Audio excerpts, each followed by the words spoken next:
I'm Mason. I'm 34 years old, and my brother hacked my laptop and transferred $20,000 out of what he thought was my savings account. When I found out, Dad snapped, "He's in debt. Don't be greedy, family helps family." I didn't call the police. I just smiled, because that wasn't my personal savings. It was Dad's secret retirement fund he asked me to manage. Before I tell you about the moment his face turned ghost white, let me know where you guys are tuning in from in the comments. I read every single one of them. Now, to understand why I smiled instead of screaming, you have to understand the night it happened. It was a Tuesday in mid-April, tax season. If you know, you know. I work as a financial analyst, but I do private accounting on the side, so April is basically a month where sleep is a suggestion, not a requirement. I was sitting in my home office, surrounded by stacks of receipts and 3 empty coffee mugs. The only light came from the glow of my dual monitors. It was 2:15 a.m. My eyes were burning, dry and gritty, like I'd been staring into a sandstorm. I was just about to shut down for the night when my phone buzzed on the desk. It vibrated against the wood with that aggressive, rapid-fire hum that usually means an emergency. I glanced at it, expecting a client panic email or maybe a spam call. It was a notification from the bank. Wire transfer initiated. Minus $20,000.00. Recipient. Crypto_etc. I stared at the screen. My brain, sluggish from exhaustion, took a solid 10 seconds to process the numbers. $20,000. Gone. Just like that. I sat up straight, the fatigue vanishing instantly, replaced by a cold spike of adrenaline that shot right through my chest. I grabbed the mouse and logged into the banking portal. My fingers were trembling slightly, hitting the wrong keys, forcing me to retype my password. Come on, come on. The dashboard loaded. The balance on the account ending in 4490, the high-yield savings account, was 0. My first thought was identity theft. Some hacker in a basement halfway across the world had cracked my firewall. I immediately started the protocol. I'm good at this. It's my job to track money. I pulled up the access logs for my router and my personal server. I needed to see the IP address. I was ready to see a proxy server from Russia or China. But when the log popped up, I froze. The access didn't come from outside. It came from a device named Caleb's MacBook Pro. I stopped breathing. I literally stopped breathing. I stared at that name on the screen until the letters started to blur. Caleb, my younger brother. He had been staying at my parents' house for the last 3 months after his landlord kicked him out. My parents live about 20 minutes away. But here's the thing. I had given Caleb my Wi-Fi password 6 months ago when he came over for Thanksgiving. His laptop had auto-connected to my network. But he wasn't at my house. He was at Mom and Dad's. I dug deeper. I checked the remote desktop logs. Someone had used TeamViewer to access my desktop remotely. The connection originated from the IP address of my parents' house. The realization hit me like a physical punch to the gut. It wasn't a stranger. It was my brother. He had logged into my computer remotely, probably guessing my password because, stupidly, I used a variation of our childhood dog's name for my personal login and wired the money to a crypto exchange. He stole 20 grand. From me. The rage that followed wasn't hot. It was ice cold. It started in my stomach and spread to my fingertips. I didn't scream. I didn't throw the coffee mug. I just picked up my phone and dialed his number. It rang, and rang, and rang. Hello. His voice was groggy, or maybe fake groggy. Caleb, I said. My voice sounded strange to my own ears. Calm, detached, mechanical. Did you enjoy the transfer? Silence. Dead silence on the other end. Then, a rustling sound, like he was sitting up in bed. What? Mason? What are you talking about? It's 2 a.m. The $20,000, Caleb. The wire transfer you just initiated from my computer via remote desktop. The one that went to a crypto exchange. I don't know what you're talking about, man. You're crazy. Maybe you got hacked. He was stammering. He's always been a terrible liar. The IP address is Mom and Dad's house, Caleb. The device is your MacBook. Don't lie to me. You stole $20,000. Look, Mason, chill out, okay? His tone shifted instantly from denial to defensiveness. That's Caleb's signature move. I didn't steal it. I borrowed it. I'm going to double it. I have a sure thing. This new coin, it's going to the moon, man. I was going to put it back before you even woke up. You transferred it to a crypto exchange? Are you insane? I stood up, pacing my small office. Transfer it back. Now. I can't, he whispered. What do you mean you can't? I already leveraged it. It's locked in a smart contract for 24 hours. But listen, Mason, trust me.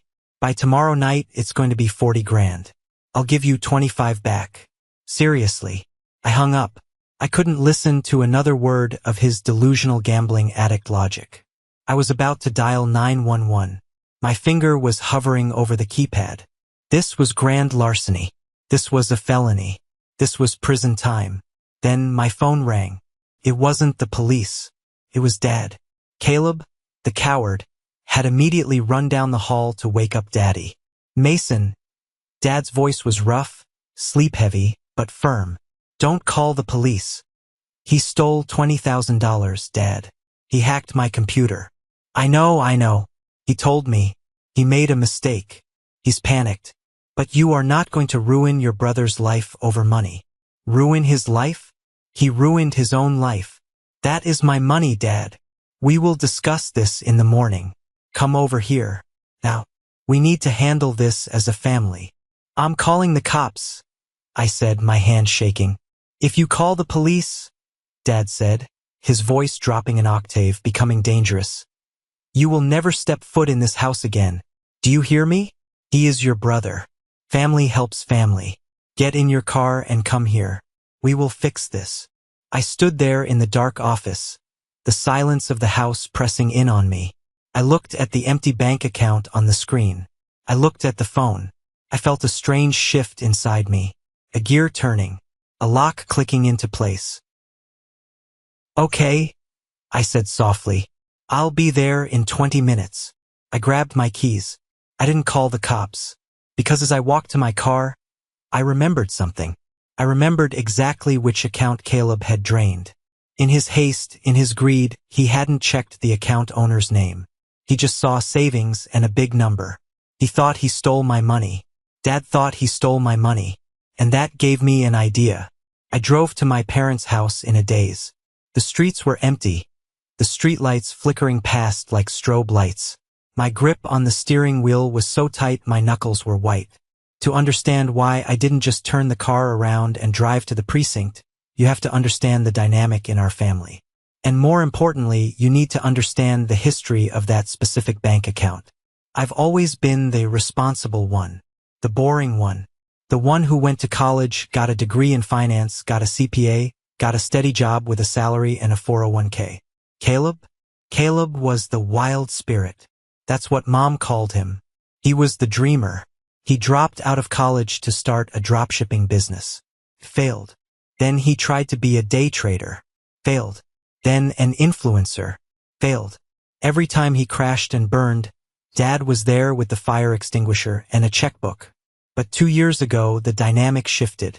My parents' marriage has been rocky for a decade. They aren't divorced, but they live parallel lives. Mom spends her time at church and with her garden club. Dad spends his time at the golf course and investing. Dad had inherited a plot of land from his great-aunt in Texas. Mom didn't know about it. It was a weird, forgotten piece of scrubland that nobody thought was worth anything. Until an oil company decided they needed to run a pipeline through it. Dad sold it quietly.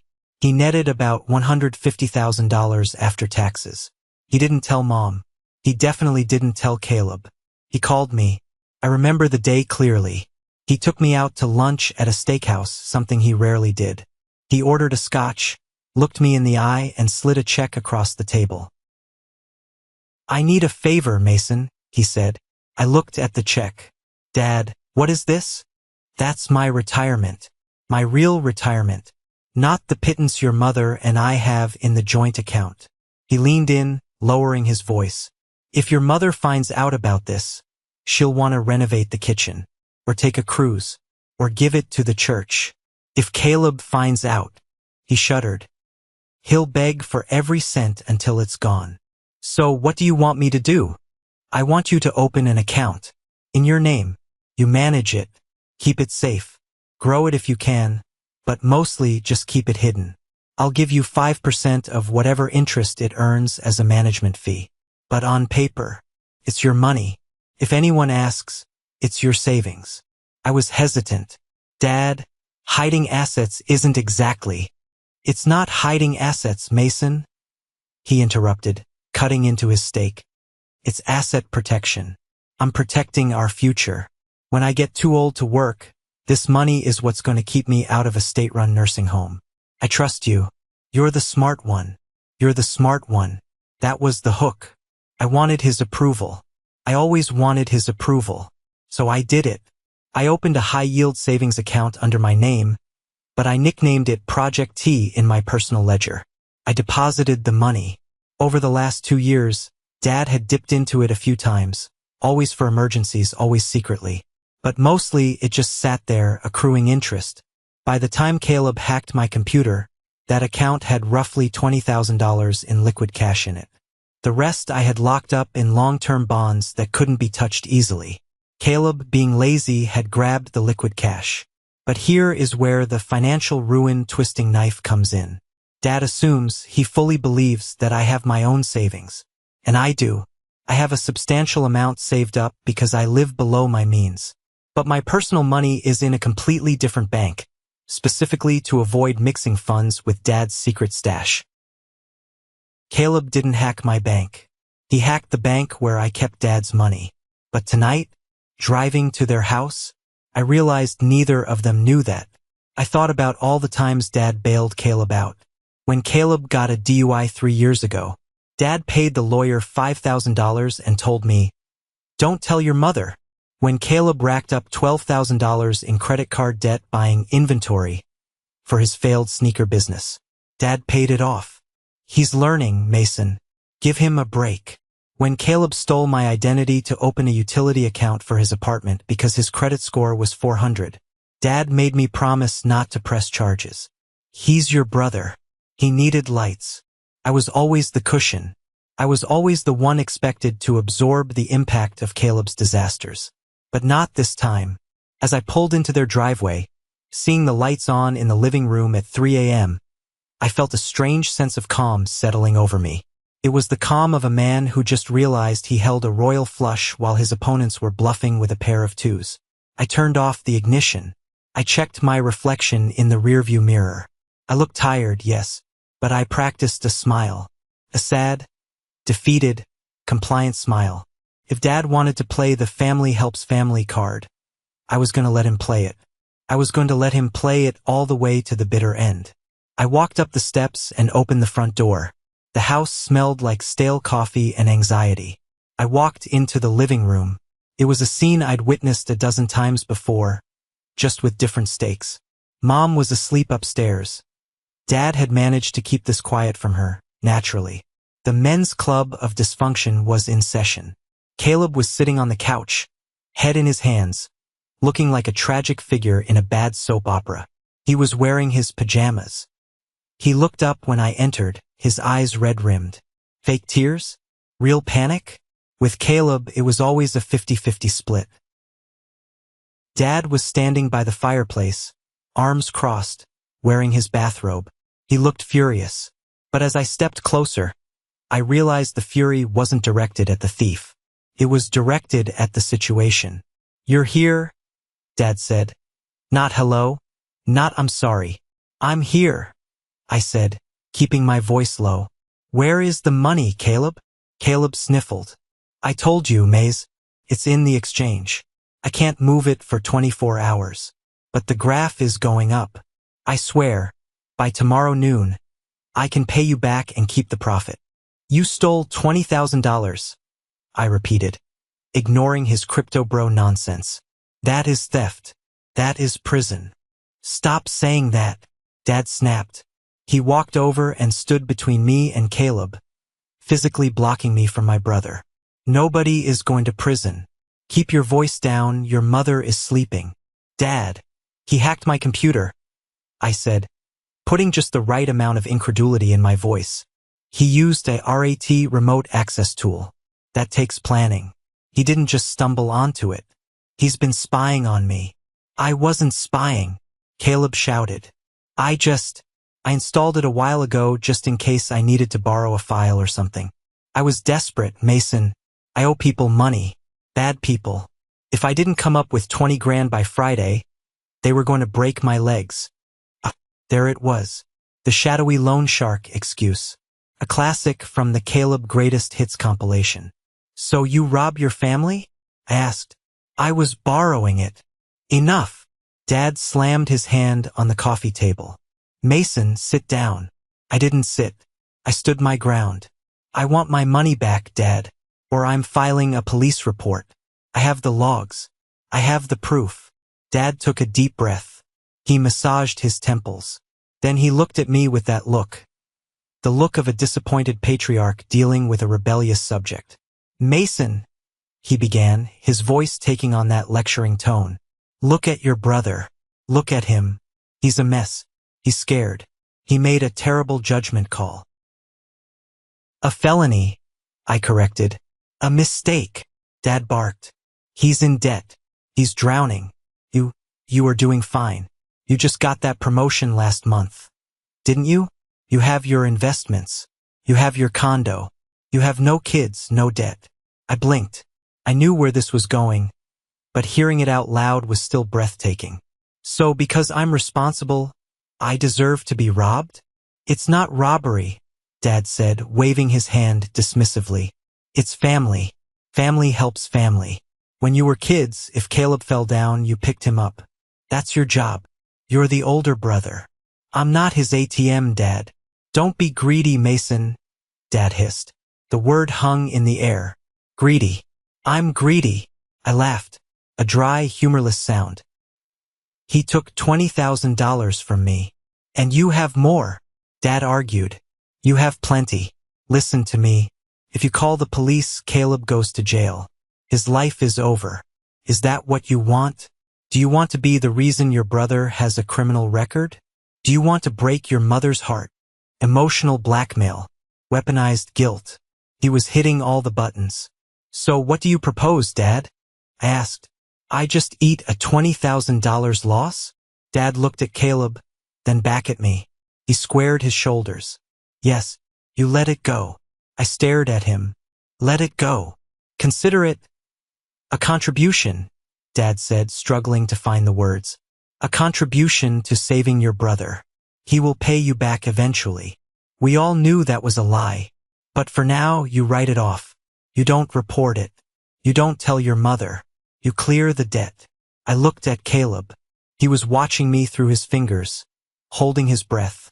He looked like a child waiting to see if he was getting a timeout or ice cream. I looked at Dad. He was defiant, arrogant in his demand. He truly believed he had the right to redistribute my wealth because he was the father. But he forgot one tiny, crucial detail. He forgot that the savings account Caleb drained was the account he had asked me to set up. In that moment, I had a choice. I could scream, "That's your money, you old fool." I could reveal the secret. I could watch them panic. But if I did that, Dad would force Caleb to pay it back. Or Dad would sell something to replace it. Or worse, Dad would blame me for letting it get stolen. He would twist it so it was my fault for having weak security. No, that wasn't enough punishment. I needed to lock this in. I needed to make sure there was no way out for them when the truth dropped. Okay, I said. My voice was soft. Dad blinked, surprised by how quickly I folded. Okay, I repeated. You want me to let it go. You want me to treat this $20,000 as a gift to Caleb to get him out of trouble. You're telling me, as my father, that I should not expect this money back and I should not involve the authorities. Yes, Dad said, exhaling a huge sigh of relief. Exactly. That is the Christian thing to do. That is what a good brother does. And you promise, I said, looking Dad dead in the eye, that we never speak of this money again?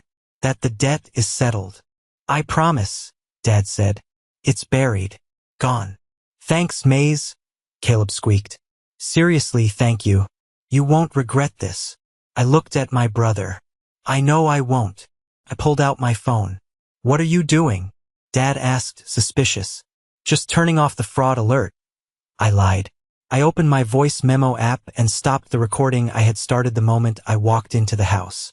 I'm going home, I said. I'm tired. Good man. Dad patted my shoulder. A heavy, patronizing pat. I knew you'd do the right thing. I walked out of the house into the cool night air. I got in my car, drove around the corner, and pulled over. I replayed the recording. Dad's voice was crystal clear.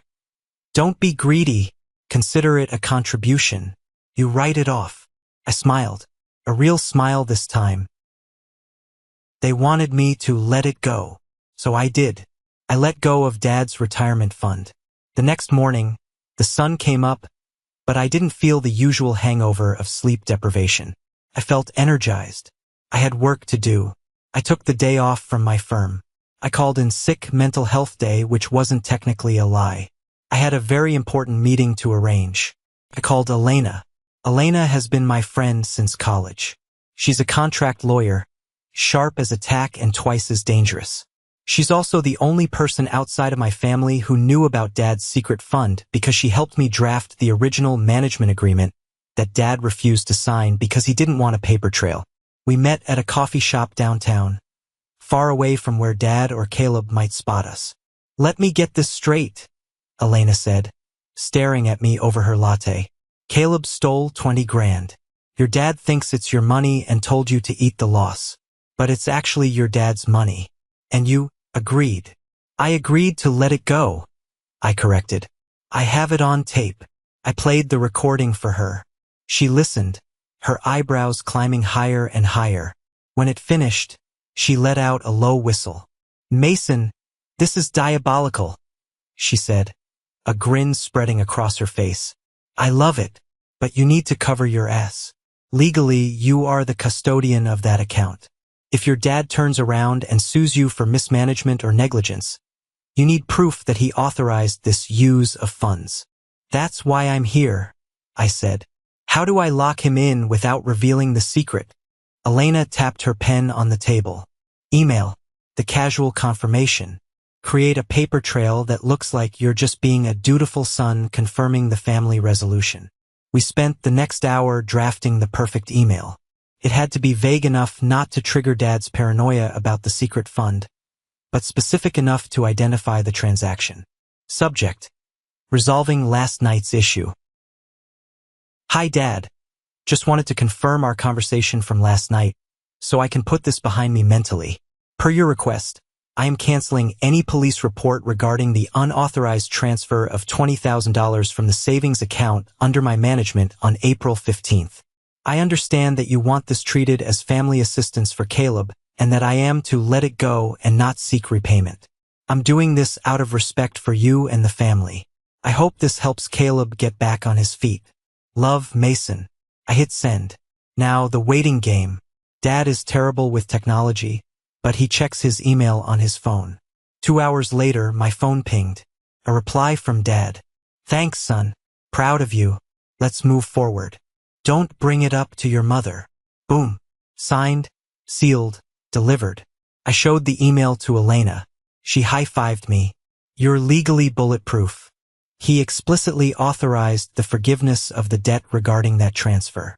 He thinks he's forgiving a debt to you, but the wording savings account under my management covers the secret fund. But I wasn't done. I went to the bank that afternoon, the bank where my actual money was. I have a significant amount saved, ironically almost exactly the same amount Dad had in his secret fund, plus some investments. I moved everything. I closed my accounts at the bank Dad used. I opened new accounts at a completely different financial institution. I set up two-factor authentication with a hardware key. I changed every password I owned. I ran a military-grade virus scan on my laptop and, just to be safe, I wiped the hard drive and reinstalled the operating system. I scrubbed Caleb's digital fingerprints from my life. That night, I received a text from Caleb. Hey bro, crypto crashed lol. Lost it all. Sorry. But thanks for being cool about it. Dad says you are a hero. I stared at the text. Lost it all. Of course he did. There was no sure thing. He probably dumped it into some pump and dump scam or just gambled it away on online poker. He wasn't sorry. The LOL proved that. He thought he had gotten away with it. He thought the Bank of Mason was open for business and the penalty for robbery was a stern lecture and a hug. I didn't reply. I poured myself a glass of wine, sat on my balcony, and looked at the city lights. I felt a strange sense of mourning. I was mourning the brother I wished I had. I was mourning the father I wished I had. But mostly I was waiting. I knew Dad's pattern. He ignored the secret fund for months at a time, letting it grow. But eventually he'd want to check on his nest egg. Or he'd find another investment. Took 3 months. Summer rolled in. The humidity in the city rose, and so did the silence between me and my family.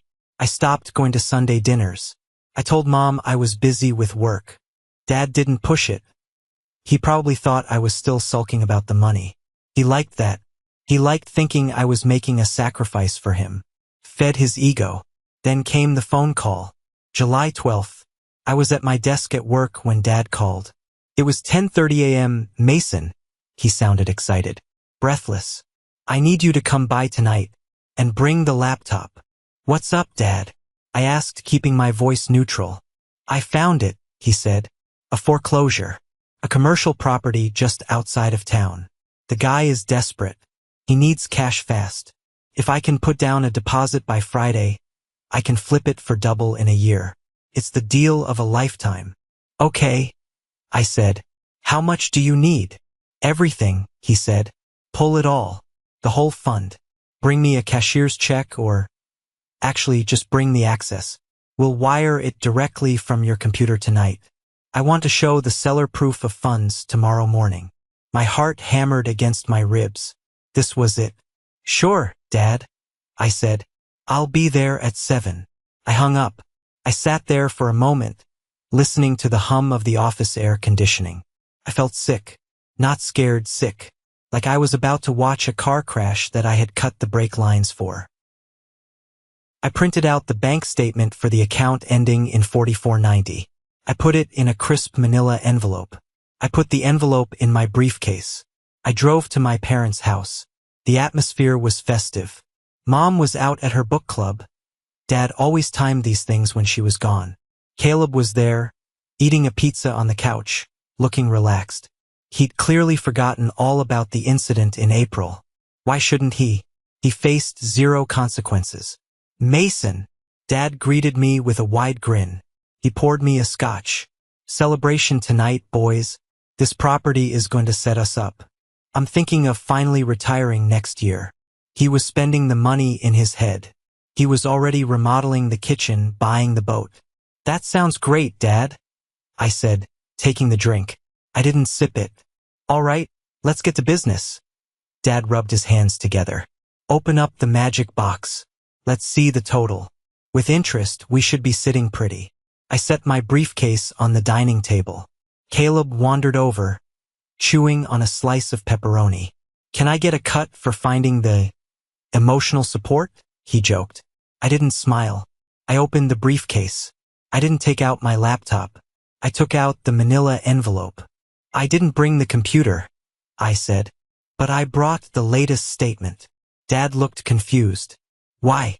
We need to transfer it. Read it first, I said, sliding the envelope across the mahogany table. Dad picked it up. He opened the flap. He pulled out the single sheet of paper. He adjusted his reading glasses. He stared at the paper. The silence that followed was heavy. It was thick. You could drown in it. Mason, Dad said, his voice trembling slightly. Is this a joke? No joke, I said. It says the balance is $42.18. Dad looked up, his eyes wide, confused. Where is the money? There should be over $20,000 in here. Where is the rest? Caleb stopped chewing. He looked at the paper, then at me. Where is my money, Mason? Dad's voice rose. Did you move it to a different fund? No, I said calmly. It was withdrawn. On April 15th. Dad frowned. His brow furrowed as his brain tried to connect the dots. April 15th? That's. He froze. He looked at Caleb. Caleb's face went the color of curdled milk. He dropped the pizza crust. Wait, Dad whispered. He turned back to me. April 15th. That was the night. That was the night Caleb hacked my computer, I said. The night he transferred $20,000 to a crypto exchange. But, Dad shook his head, looking like a man trying to solve a physics equation while falling off a cliff. But that was your money, you said. We agreed. That was your savings. No, Dad, I said, leaning forward. You assumed it was my savings. I never said that. Caleb hacked the account ending in 4490. That is the account you asked me to open. That was Project T. That was your retirement fund. Dad made a sound I'd never heard before, a strangulated, high-pitched wheeze. He gripped the edge of the table. You! He pointed a shaking finger at me. You let him. You told me. You told me to let it go, I said, my voice cutting through the air like a razor. You told me, don't be greedy. You told me, family helps family. You told me to write it off as a contribution to saving my brother. I thought it was your money, Dad roared. He swept the scotch glass off the table. It shattered against the wall. You tricked me. I didn't trick you. I stood up.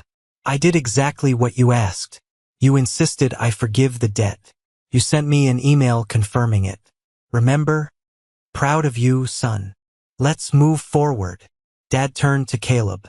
Caleb was backing away towards the living room. Dad, I didn't know. I swear. I thought it was Mason's. I thought he was rich. You stole my money? Dad walked towards him. He wasn't the protecting patriarch anymore. He was a predator. You threw my retirement into a crypto scam? It was an accident, Caleb shrieked. And you, Dad spun back to me. You let this happen. You could have stopped it. You could have called the police. I tried, I shouted back, finally letting the anger out. I tried to call the police. I was dialing 911 when you called me. You threatened to kick me out of the family if I reported him. You protected the thief because you thought I was the only victim. Give it back, Dad hissed, extending his hand. Give me the money. I know you have money, Mason. Fix this. Write me a check. Now. No, I said. What? No. That money is gone, Dad. Caleb lost it. And I am not your insurance policy. I am not your bank. You wanted to bail him out? Congratulations. You just did. With your own cash. I will sue you, Dad screamed. Spittle flew from his mouth. I will sue you for every penny. Go ahead. I pulled out my phone. I tapped the screen and played the recording. Don't be greedy, Mason. Consider it a contribution. You write it off. Family helps family. Dad's voice filled the room, mocking him. He stared at the phone. He looked at Caleb. He looked at the shattered glass. He realized he was trapped in a cage he had built himself. The violence wasn't cinematic. It was pathetic. Dad didn't punch Caleb. He lunged at him and grabbed him by the collar of his t-shirt. They wrestled clumsily into the living room, knocking over a lamp. You useless parasite, Dad was screaming. That was everything. That was my pipeline money. Get off me. Caleb pushed Dad. Dad stumbled back and fell onto the couch, breathing hard, clutching his chest. Stop it, I yelled, though I didn't move to intervene. Both of you stop. Dad glared at Caleb with pure hatred. It was the first time I'd ever seen him look at the golden child without the rose-colored glasses. The money was gone. The spell was broken. Get out, Dad wheezed. Dad, wait. Caleb pleaded. Get out, Dad roared. Get out of my house. You thief. You stole from your own father. I didn't mean to. Caleb was crying now, ugly sobbing. He looked at me. Mason, tell him. Help me. I looked at Caleb. I looked at the brother who had bullied me, used me and stolen from me, always hiding behind Dad's legs. I can't help you, Caleb, I said. I'm just the greedy one, remember? Caleb ran out the front door. We heard his car start and peel out of the driveway. Silence returned to the room. Dad sat on the couch, head in his hands. He looked old. Suddenly incredibly old. Mason, he whispered. He didn't look up. Fix this, please. I know you have savings. You have to help me. If your mother finds out. Mom isn't going to find out from me, I said. But I'm not giving you a dime. Dad looked up. His eyes were wet. How can you be so cruel? I'm your father. And he's my brother. I pointed to the empty door. You taught me that family helps family. Well, you just helped him. You gave him $20,000. You should be proud. That was a very generous gift. It wasn't a gift. It was when it was my money, I said coldly. It only became a theft when it turned out to be yours. I picked up my briefcase. Where are you going? Dad asked, panic rising in his voice. I'm going home. I have work tomorrow. You can't leave me like this. What am I going to do? I don't know, Dad. Maybe you should have thought about that before you told a victim to shut up and take it. I walked to the door. Mason, Dad yelled. If you walk out that door, don't come back. I stopped. I turned around one last time. Dad, I said, you used that threat 3 months ago. It worked then. It doesn't work now. Because I've realized something. I don't need you. You need me. And you just lost me. I walked out. I closed the door gently behind me. I got in my car.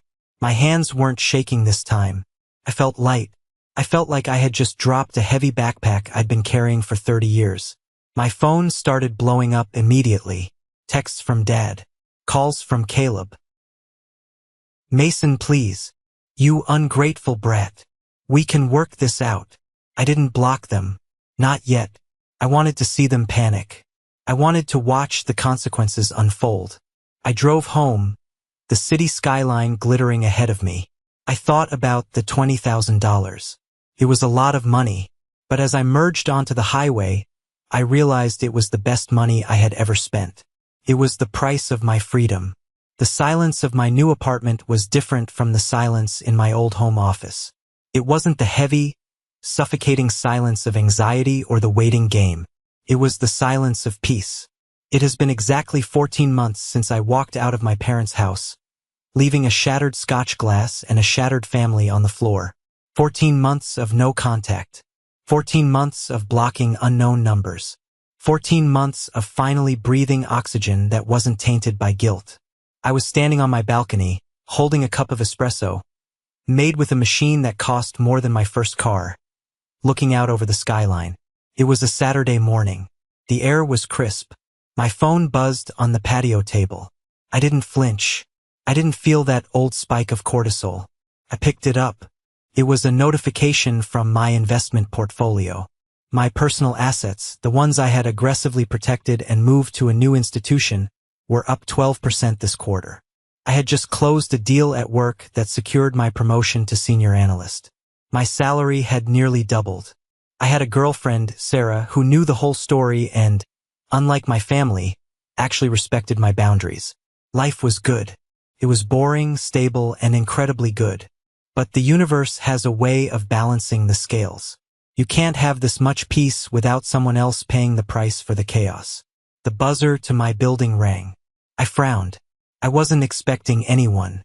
I checked the video intercom. It was a woman. She was wearing a large sun hat and sunglasses, looking like she was trying to be incognito but failing miserably.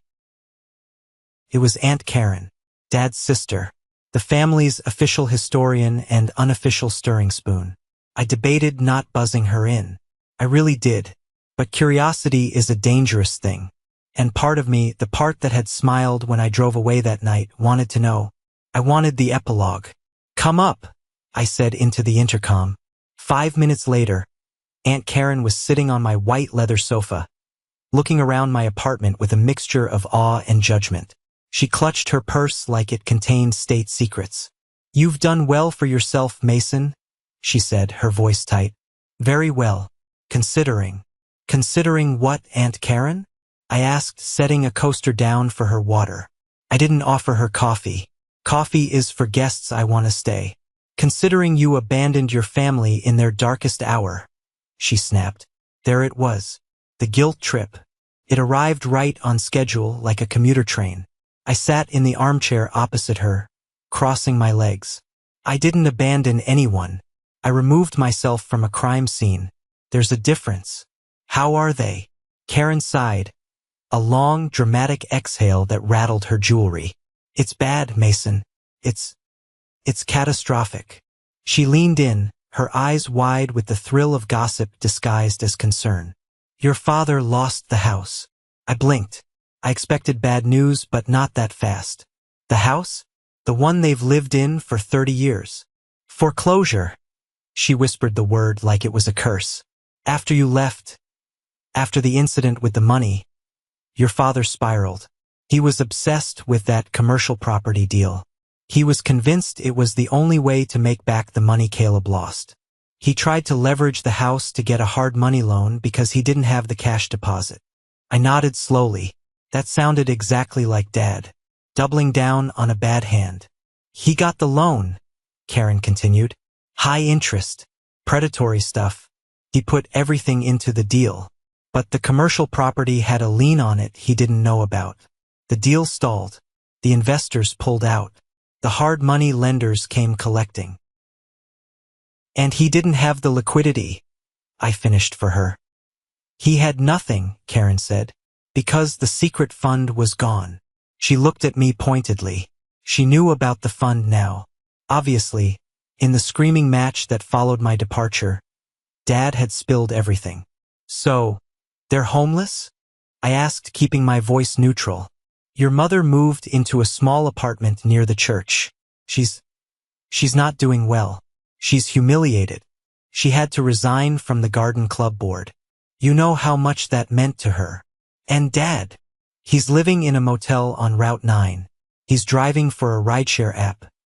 He says he's consulting, but we all know. I looked out the window. A year ago, Dad was bragging about retiring and buying a boat. He was sitting on a secret pile of cash that could have kept him comfortable for a decade if he had just been humble. If he had just accepted that the money was there for safety, not for gambling. And Caleb? I asked. The name tasted like ash in my mouth. Karen's face hardened. Caleb is unavailable. Jail? Not yet, she said. He left the state. There were some people looking for him. Not the bank. Bad people. He took your father's car, the one the bank hadn't repossessed yet, and just drove south. Last I heard, he was in Florida, waiting tables and dodging subpoenas. She paused, taking a sip of water. Then she looked at me with those piercing eyes. Mason, your father is 70 years old.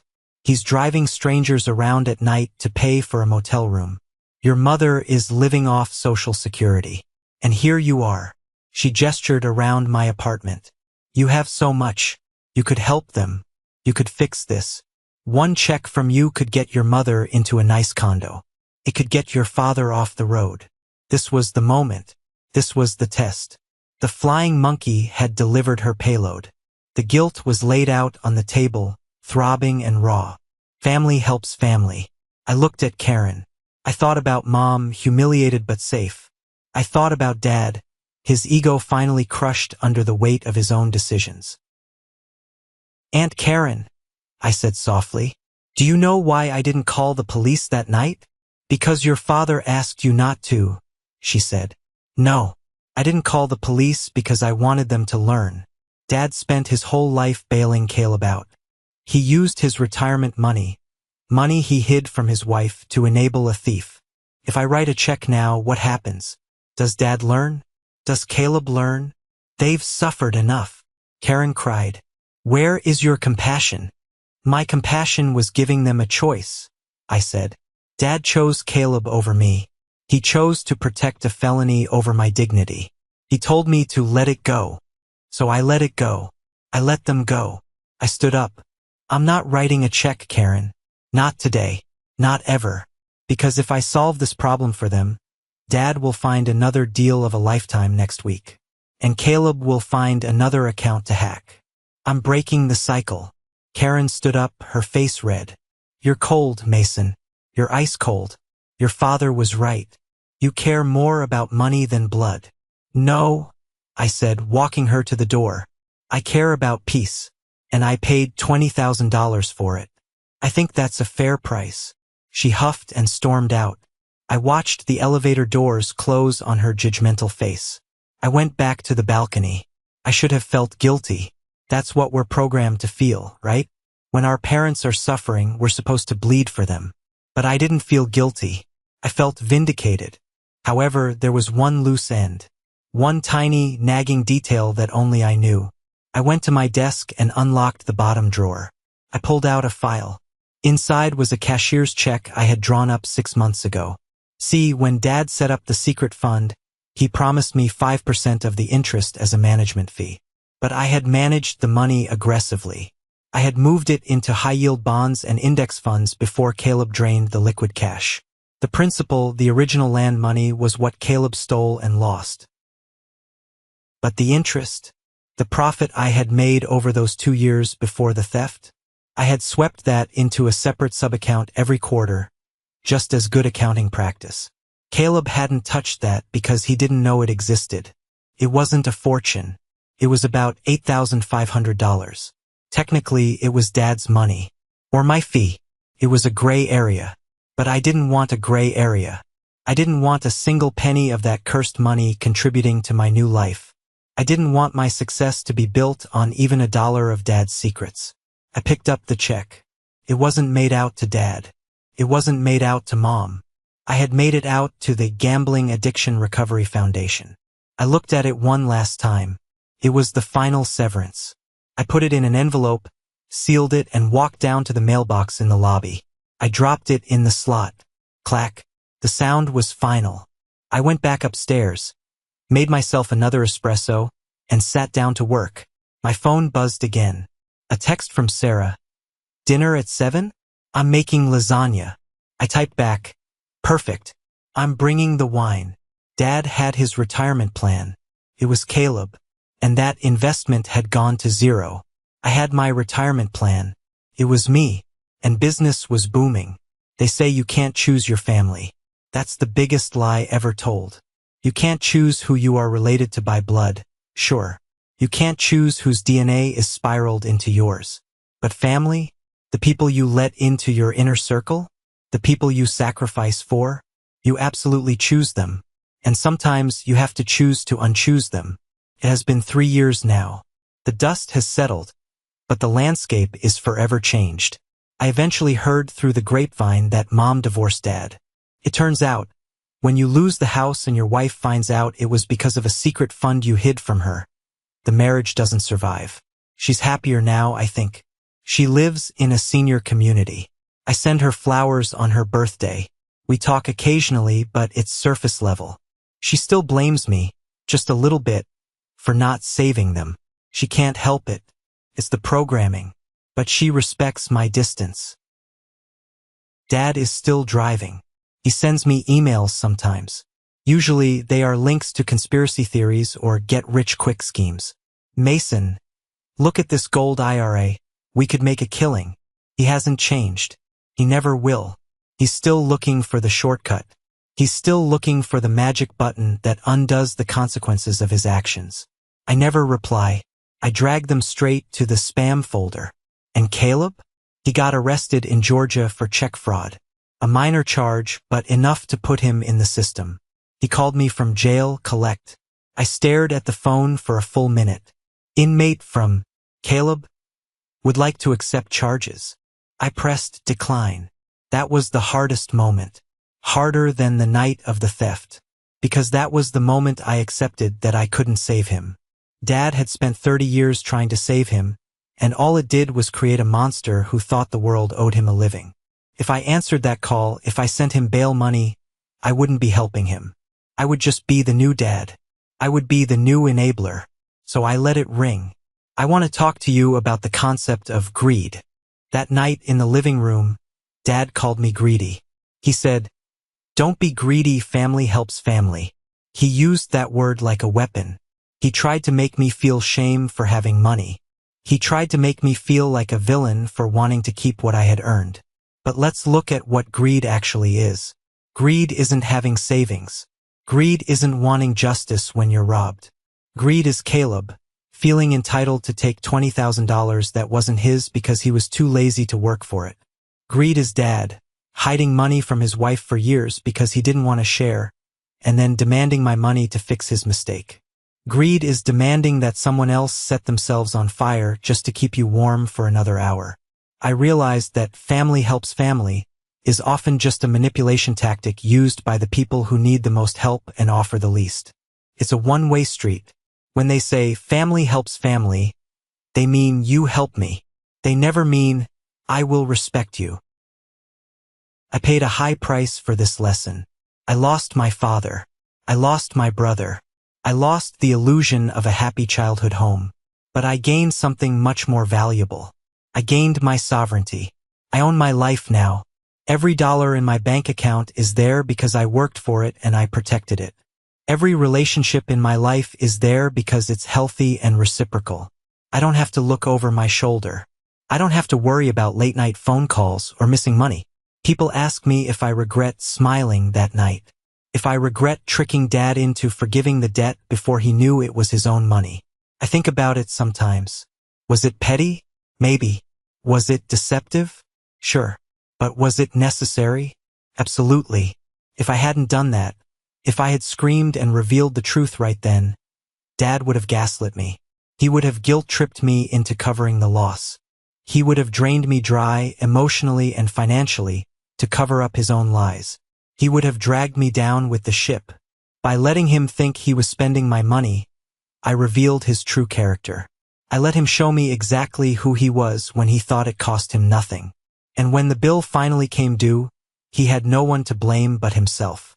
So here is my advice to you. Watch how people treat you when they think you have no power. Watch how they treat your resources when they think they are entitled to them. And if you ever find yourself sitting in a room where you are being told to set your boundaries on fire to save someone else's ego, don't scream, don't fight, just smile, lock the door, and let them face the one thing they are most afraid of: reality. Thank you for staying with me through this journey. It wasn't an easy story to tell, but I believe it's an important one. We often talk about financial literacy in terms of stocks, bonds, and interest rates. But true financial literacy is also about relational literacy. It's about understanding that money is a boundary. The biggest lesson I learned is that enabling is not love. Protecting someone from the consequences of their actions isn't kindness. It's a form of sabotage. By shielding Caleb for years, my father robbed him of the opportunity to grow up, and he robbed himself of a secure future. If you are the responsible one in your family, please remember, you are not a bank. You are not a rehabilitation center. You are a person, and your security matters. I want to hear from you. Have you ever had to draw a hard line with a family member over money? Or maybe you've been on the other side. What is the one boundary you wish you had set sooner? Drop a comment below with your experience, or if this story resonated with you and you agree that no is a complete sentence, just comment the word good. It helps me know that these hard truths are worth sharing. Stay safe, stay smart, and protect your peace.